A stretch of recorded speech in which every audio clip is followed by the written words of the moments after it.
ఇక ఇక్కడ ఇంకొక వార్త, ఆబాది విస్తరించాల్సిందే, లేఅవుట్లుగా మారిన లక్షల ఎకరాలంటూ మరో 40 ఏళ్లకు సరిపడా వెంచర్లు, వ్యవసాయ భూములుగా నమోదవుతున్న ప్లాట్లు, agriculture, non agriculture, residential zones, భూభారతిలో 3 రకాల రికార్డులు, కొత్త ఆర్ఓర్లో మార్గదర్శకాలు అవసరం, రైతు భరోసా సర్వేలోనూ స్పష్టత వచ్చే ఛాన్స్ అంటూ ఇక రైతు భరోసా సర్వేలో ఒక క్లారిటీ వస్తుంది.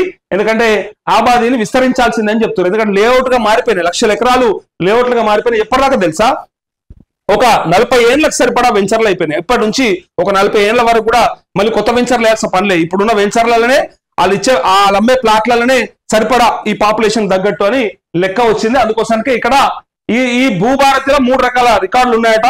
సో దీంతో పాటు మనకి ఈ స్పష్టత ఎప్పుడు వస్తుంది అంటే, ఈ రైతు భరోసాకు సంబంధించి ఎట్లా చేద్దాం, మరి ఏరియల్ సర్వేనా లేకపోతే శాటిలైట్ సర్వేనా ఇంకేదైనా సర్వేలా, దాని ద్వారా మరి లెక్క బరాబర్ తేలుతుందా లేదా సీలింగ్ పెట్టేస్తారా అనేది ఎల్లుండి 30 తారీఖు నాడు క్లారిటీ వచ్చేస్తుంది.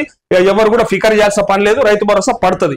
కానీ అసలు ఫికర్ ఏంటిదంటే, ట్యాక్స్ పేయర్స్ కి రాదట, ఐటీ పే చేస్తే రాదట, గవర్నమెంట్ ఉద్యోగస్తులకు రాదట, ఇట్లా చాలా కొర్రీలు ఉన్నాయి. మరి పిఎం కిసాన్ ఎవరికైతే వస్తుందో వాళ్ళకే రైతు భరోసా వేసేటట్టయితే ఇక ఈ ప్రభుత్వం ఇంతకంటే దారుణంగా ఫెయిల్ అయ్యేది ఉండదు. ఇక భవిష్యత్తులో ఇంతకంటే దారుణంగా ఫెయిల్ అయ్యేది ఉండదు. పేరు మన మీద పెట్టి మీరు చెప్పినరే తక్కువ ఇస్తున్నామని చెప్పుకుంటూ తక్కువ చేసుకుంటూ పోతా ఉంటే, అసలు మీరు ఇట్లా లబ్ధిదారులకే అని చెప్పేటట్టయితే రేపు పొద్దుగల ఓట్లు కూడా లబ్ధిదారులను అడగాలి తప్ప దేశంలో ట్యాక్స్ కట్టేటోని అడగొద్దు, ఐటీ పే చేసేటోని అడగొద్దు, ప్రభుత్వ ఉద్యోగులను అడగొద్దు. ఎవరైతే సరే బీపీఎల్ కుటుంబాలు అని అంటారు కదా, దానికి అబోవ్ ఉన్న వాళ్ళు ఎవరిని కూడా అడగాల్సిన పని లేదు. ఇక వాళ్ళ ఇష్టం, వాళ్ళు ఎవరికన్నా వేసుకుంటారు. మీరు దండాలు పెట్టి మీకు ఇది చేస్తాం, అది చేస్తాం, 2 లక్షలు మాఫీ చేస్తాం, ఇది చేస్తాం అని చెప్తే నమ్మిరు కదా.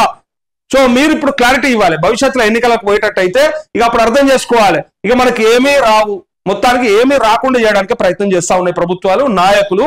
ఎంతో కొంత పోతే పోయింది, కానీ చాలా మందికి లబ్ధి చేకూరిన పథకాలన్నింటినీ కూడా రాను కటింగ్లు చేసుకుంటా పోతా ఉంటే ఇక వీళ్ళు ఇచ్చేది కొంత, చెప్పేది కొండంత అన్న కాడికి వస్తుంది మరి.